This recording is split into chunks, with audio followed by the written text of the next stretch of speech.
আমৃত্যু ভালোবাসি তোকে। পর্ব ২, লেখনীতে সালমা চৌধুরী। এত বছর পর নিজের রুমটা আশ্চর্যিত নয়নে দেখছে আবির। সেই পরিচিত গ্রান, যেখানে সে নিজের জীবনের ১২টা বছর কাটিয়েছিল। যে রুমটা ছিল তার একান্ত ব্যক্তিগত, আজও তাই আছে। একটা জিনিসও এদিক সেদিক হতে দেয়নি আবিরের মা মালিহা খান। এমনকি রুমে বছরের পর বছর তালা দিয়ে রেখেছেন তিনি। যখনই ছেলের কথা মনে হতো, ছেলের রুমে এসে নীরবে কেঁদে যেতেন, যেন কেউ বুঝতে না পারে। আবির রুমে ঢুকে লাগেজ খুলেই নিজের পরনের টি-শার্ট হাতে শাওয়ার নিতে চলে যায়। শাওয়ার শেষে বের হলেন একটি কফি কালার টি-শার্ট আর একটা ট্রাউজার পরে, হাতে টাওয়েল নিয়ে মাথায় চুল মুছতে মুছতে। খাটে বসে আছে তানবীর।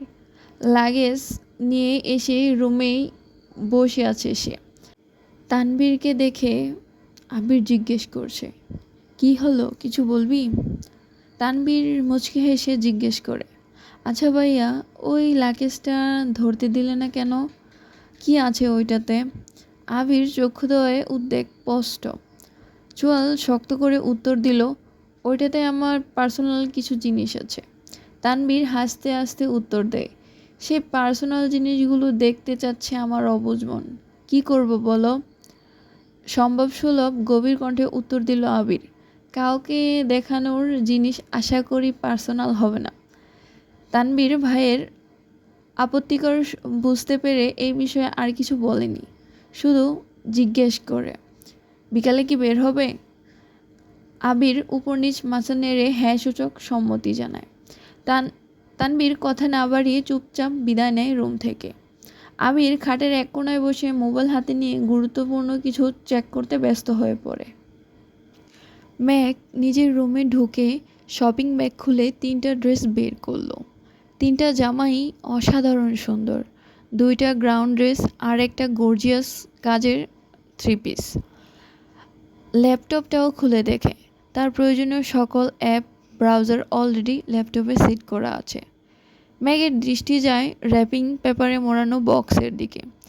র্যাপিং পেপার খুলতেই চোখে পড়ে 3টা উপন্যাসের বই, যেগুলোর উপরে একটি ছোট্ট একটা চিরকুট লেখা, অ্যাডমিশনের পরে পড়বি। তার সাথে একটা ছোট্ট বক্স, যেখানে এক বক্স রঙিন পাথর। ম্যাগের এই পাথরগুলো ছোটবেলায় খুব পছন্দ ছিল। তার সাথে একটা আইফোন 13 প্রো ম্যাক্স। ফোন দেখে ম্যাগের চক্ষু চড়ক গাছ। অনেক দিন যাবৎ মনের কোণে সুপ্ত ইচ্ছে ছিল একটা আইফোন কেনার, কিন্তু কাউকে বলার মতন সাহস হয়নি তার। এগুলো দেখে খুশিতে গদগদ হয়ে পড়েছে ম্যাগ। ইন্টার সেকেন্ড ইয়ারে পড়াকালীন ম্যাগের যখন কলেজ, প্রাইভেট, কোচিং সব মিলিয়ে ব্যস্ততার দিন কাটছিল, তখন তানবীর তার পুরনো একটা ফোন দিয়েছিল ম্যাগকে। সিমটাও ছিল তানবীরের। বাসার মানুষের বাহিরে শুধু ৩-৪ জন বান্ধবীর নাম্বার ছিল সেই ফোনে। এমনকি স্যারদেরকেও নাম্বার দিতে নিষেধ করেছিল কড়া ভাষায়। তানবীর বরাবরই বোনের ব্যাপারে খুব সিরিয়াস। ভাইরা বোনকে শাসন করে ঠিক আছে, কিন্তু তানবীর ম্যাগকে একটু বেশি শাসনে রেখেছে এত বছর। এসএসসি পরীক্ষা চলাকালীন সময়ে নিজের মায়ের পেটের ভাই তানবীরকে খুব সাহস করে বলেছিল, ভাইয়া, পরীক্ষা শেষ করে আমার একটা নতুন ফোন কিনে দিবা? অগ্নিদৃষ্টিতে তাকিয়ে ছিল তানবীর, যেন মস্ত বড় অন্যায় করে ফেলেছে। তারপর ম্যাগ নতুন ফোনের আশা পুরোপুরি ছেড়ে দিয়েছিল। আজ সে না চাইতে আইফোন পেয়ে গেছে, ল্যাপটপ পেয়ে গেছে। এ যেন মেঘ না চাইতে জল। আনমনে ভাবছে, মনে হয় তানবীর ভাইয়া বলেছে ফোন আনতে আর ল্যাপটপ আনতে, তা না হলে উনি কীভাবে জানবে আমার ফোন নেই? এইদিকে 1 ঘন্টা যাবৎ ফোনে মনোযোগ দিয়ে কী যেন কাজ করছে আবির। হঠাৎ আদি দৌড়ে এসে দরজায় দাঁড়ায়। আদি, ভাইয়া তোমায় খেতে ডাকছে। আবির, যা আসছি। 10 মিনিটের মধ্যে সাদা শার্ট পরে রেডি হয়ে নিচে নামলো আবির। অসময়ে তেমন কেউ নেই নিচে। বিকাল 4টা বাজে। সবার খাওয়া শেষ অনেক আগেই। মালিহা খান বসেছিলেন ছেলের জন্য। ছেলের ফিটফাট হয়ে রেডি হওয়া দেখে মালিহা খান জিজ্ঞেস করলেন, কোথাও যাবি? আবির, হ্যাঁ একটু কাজ আছে। আবির চুপচাপ খাবার খাচ্ছে। ছোটবেলায় যা যা সে পছন্দ করতো সব রান্না হয়েছে আজ। সব খেতে পারেনি, যতটুকু সম্ভব খেয়ে উঠে পড়েছে। এরই মধ্যে তানবীর হাজির হয়েছে। ভাইয়া, রেডি আমি। এখনই যাবে নাকি লেট হবে?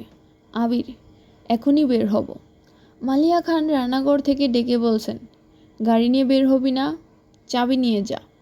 আবির, গাড়ি লাগবে না আম্মু। দুবাই বের হয়ে গেল। যৌথ পরিবারগুলো সবচেয়ে আনন্দময় সময় হলো সন্ধ্যাবেলা।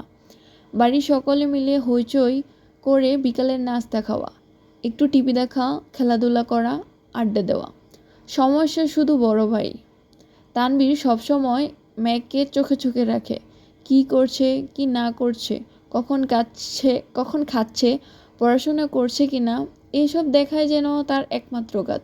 কিন্তু মিম আর আদিকে কোনোদিনও একটা ধমক পর্যন্ত দেয়নি তানবীর। এ কেমন দুমুখ ব্যবহার! তানবীর যতক্ষণ বাসার বাহিরে থাকে, মেঘ ততক্ষণ মুক্ত, স্বাধীন। তানবীর বাসায় না থাকায় 3 ভাই বোন মিলে ছোটাছুটি করছে। মেঘ যা বলে ছোট দুইটা তাই করে। মেঘ আর আবিরের এখনও দেখা হয়নি।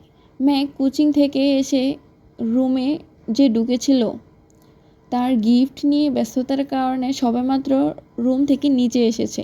অন্যদিকে আবির বাসা থেকে চলে গেছে আরও 2 ঘন্টা আগে। মেঘ, মিম আর আদির ছোটাছুটি শেষ হয় বড় আব্বু জনাব আলী আহমদ খানের বাসায় প্রবেশ দেখে। আলী আহমদ খান বাসায় ঢুকতে ঢুকতে নিজের স্ত্রী মালিয়া খানকে জিজ্ঞেস করলেন, আবির কোথায়? মালিয়া খান উত্তরে বললেন, ও তো তানবীরকে নিয়ে বের হলো, বলল কি কাজ আছে। আলী আহমদ খান সোফায় বসতে বসতে মেঘের দিকে তাকিয়ে প্রশ্ন করলেন, পড়াশোনার কি অবস্থা আম্মু? মেঘ শান্ত স্বরে উত্তর করল, আলহামদুলিল্লাহ ভালো বড় আব্বু। তবে তবে কি? প্রশ্ন করলেন আলী আহমদ খান। আমার ফিজিক্স আর ম্যাথ একটু সমস্যা, কোচিংয়ের সাথে কুলাতে পারছি না। প্রাইভেটগুলোতে অনেকটা এগিয়ে গেছে। আলী আহমদ খান, ঠিক আছে, তোমার জন্য প্রাইভেট টিউটর নিয়ে আসবো। কাল বা পরশুর মধ্যেই ম্যানেজ করতেছি। তুমি চিন্তা করো না, মন দিয়ে পড়াশোনা করো আম্মু। তোমার ভাই তানবীর তো আমার কোনো কথা শোনে না, আর না শুনে তোমার আব্বুর কথা। কোথা থেকে মাথায় ভূত চেপেছে রাজনীতি করবে। পড়াশোনা গুরুত্ব না দিয়ে রাজনীতিতে গুরুত্ব দিচ্ছে। তুমি পড়াশোনা করো ভালো করে, মেডিকেল অথবা ঢাকা বিশ্ববিদ্যালয়ে যেন চান্সটা হয়ে যায়। জি বড় আব্বু, চেষ্টা করব। খেয়েছো কিছু তোমরা? আলী আহমদ খান জিজ্ঞেস করলেন। এবার উত্তরটা মিম দিল, হ্যাঁ বড় আব্বু, খেয়েছি আমরা। ঠিক আছে, এখন রুমে গিয়ে পড়তে বসো। 3 ভাই বোন কোনো কথা না বলে 3 দিকে যার যার রুমে চলে যায়। রাত 9টায় বাড়িতে ঢোকে আবির আর তানবীর। খাবার টেবিলে খেতে বসেছেন 3 ভাই আর আদি। মিম, মেঘ কেউ নেই। রান্নাঘরে 3 যা খাবার রেডি করছেন। বিকালে আবিরের সাদা শার্ট পরে বেরিয়েছিল। সাদা শার্টের 2-3 জায়গায় একটু রক্ত লেগে আছে, আর আবিরের হাতে 2-3টা ওয়ান টাইম ব্যান্ডেজ লাগানো। নজরে পড়ল ইকবাল খানের। কিরে আবির, তোর হাতে কি হয়েছে? শার্টেই বা দাগ কিসের? এই কথা শুনে ছুটে আসেন মালিয়া খান। কি হয়েছে আবির? বুকের ভেতর ছ্যাদ করে উঠেছে। একমাত্র ছেলের শরীরে একটা আঁচড়ও মা সহ্য করতে পারে না। আবির, তেমন কিছু না, হাতে একটু লেগেছিল, ঠিক হয়ে যাবে, চিন্তা করো না। আর কথা না বাড়িয়ে সিঁড়ির কাছে চলে যায় আবির। আলী আহমদ খান ছেলের দিকে তাকিয়ে প্রশ্ন করেন, খাবে না? না আব্বু, বিকালে খেয়েছি, খিদে নেই। এই বলে রুমের দিকে চলে যায় আবির। আবিরের কণ্ঠ শুনে মেঘ রুম থেকে বের হয় তাড়াতাড়ি। এতগুলো গিফট দিল, অবশ্যই ধন্যবাদ জানানো উচিত। 7 বছরের ভাইয়ের মুখটাও দেখেনি সে। কিন্তু রুম থেকে বের হতে হতে আবির রুমে ঢুকে পড়েছে।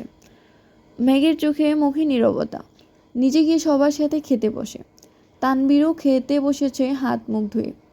ইকবাল খান তানবীরের উদ্দেশ্যে বলে, তুই তো ছিলি আবিরের সাথে, কি হয়েছে বল? তানবীর, চাচু, আমি তো ভাইয়ার সাথে বের হয়েছিলাম, কিন্তু পরে পার্টি অফিসে চলে গিয়েছিলাম, তাই সঠিক জানি না। মেঘ যেন কিছুই বুঝতে পারছে না। বাড়িতে এসেছে 7-8 ঘন্টা হয়ে গেছে মানুষটার, অথচ সে এখনো দেখেইনি তার মধ্যে আবার কি অঘটন ঘটিয়েও ফেলেছে। সে শুধু চাচ্চু আর ভাইয়ের মুখের দিকে তাকাচ্ছে বারবার। আলী আহমদ খান গম্ভীর স্বরে তানভীরকে বললেন, সে তো তোমার ভাই কম বন্ধু বেশি। তাকে বলে দিও কোনো প্রকার মারপিট আর রাজনীতিতে যেন না জড়ায়। আর এটাও বলে দিও তাকে, তার বয়সটা কিন্তু আমিও পার করে এসেছি। তাকে দেশে এনেছি মারপিট করার জন্য না, আমাদের ব্যবসার হাল ধরার জন্য। তানভীর, আসলে বড়বাবু সামান্য হাত কেটেছে ভাইয়ার। আলী আহমদ খান, থাক, আমায় কিছু বোঝাতে হবে না। কোনটা মারপিটের কাঁটা আর কোনটা কেটে যাওয়া আমি তা বুঝি। তুমি তো নিজের রাস্তা বেছে নিয়েছ, অন্তত তাকে বোঝাও এইসবে যেন না জড়ায়। তানভীর, জি বড়বাবু। মেঘ আচমকা প্রশ্ন করে বসে, কি হয়েছে? তানভীর মেঘের দিকে চোখ রাঙিয়ে তাকিয়ে বলে, তুই চুপচাপ খা। ইকবাল খান বড় ভাইয়ের দিকে তাকিয়ে বলে, আবির কেন মারামারি করবে? এত বছর বাইরে ছিল ছেলেটা, এখানে ওর কে এমন শত্রু আছে? বাড়ির সবার মধ্যে নীরবতা, কেউ কোনো কথা বলছে না। মেঘ মনে মনে ভাবছে, আবির ভাইয়া মারপিট করেছে, কিন্তু কেন? এত বছর ভাবতাম আমার ভাই পচা, রাজনীতি করে, আমায় শাসন করে, কিন্তু আবির ভাই তো দেখা যাচ্ছে পুরাই হিটলার।